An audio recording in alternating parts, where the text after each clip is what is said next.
parkour and free running coach, and I'm self-employed. I run my own business, which is called Glasgow Parkour Coaching.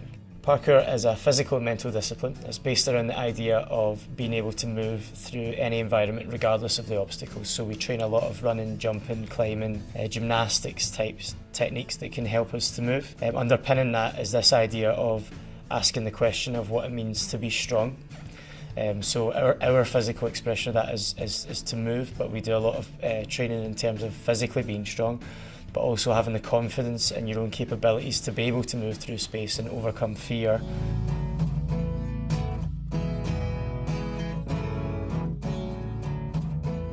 The young people that participate in our sessions develop a lot of different skills. There's the very obvious physical benefits of being around and moving. But what we also find is that there's a very important confidence aspect to parkour that young people get. It's a non-competitive sport, so we show them that challenges can be subjective, so everyone in the class has their own level of achievement, that they also learn to work together as a group to support each other as opposed to compete. So they get the skill of problem solving, but they also get the skill of I guess empathy almost, and understanding that the challenge might be different for every person.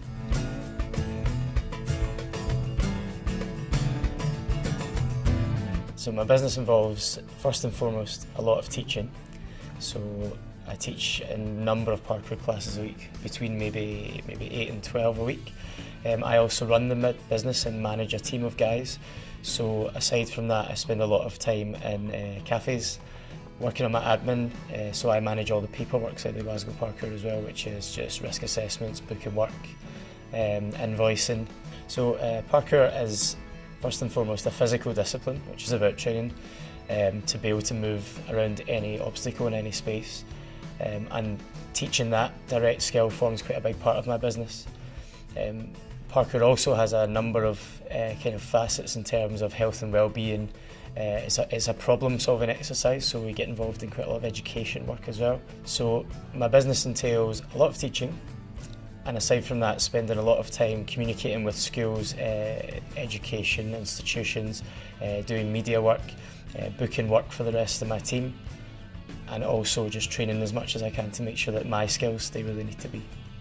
The freedom of being self-employed and running your own business is absolutely fantastic. You know, if I want to have a few days off, as long as there's enough work in place, I can take a few days off. The other side of that is that there's no one to give you holiday pay. And I think that being able to forge your own career and make those shapes means that you make contact with a lot of people that you might have never met. You have to be the one that asks the questions. And I mean, I've been really lucky. I've travelled all over the world. I've worked with, you know, education institutions like the Royal Society. I've been working with theatre companies, things that I would have never seen of as part of the career. But because I took that step to go out and give it a shot, the kind of opportunities fell into place.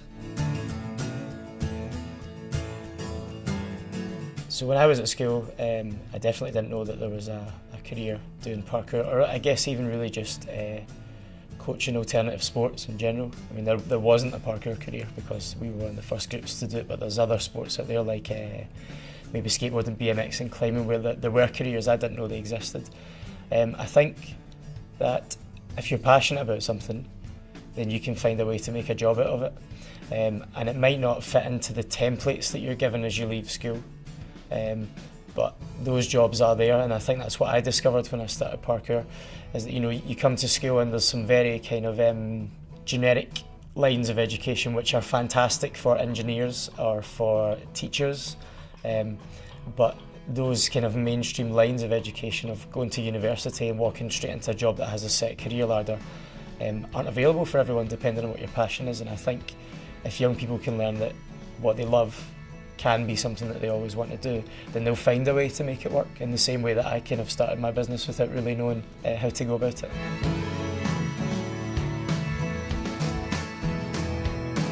So if I could speak to Chris at 16 now, I think the advice I would give is just to be aware of opportunities that are out there when you leave school, and don't be worried about taking a bit of a risk or a gamble on something that you're not sure about yet. There's a lot of opportunities outside of the kind of mainstream career paths that you might hear about in school that you might actually love even more, and the only way to find out about them is to go and do them. So don't be afraid to kind of keep your eyes open and look for those opportunities.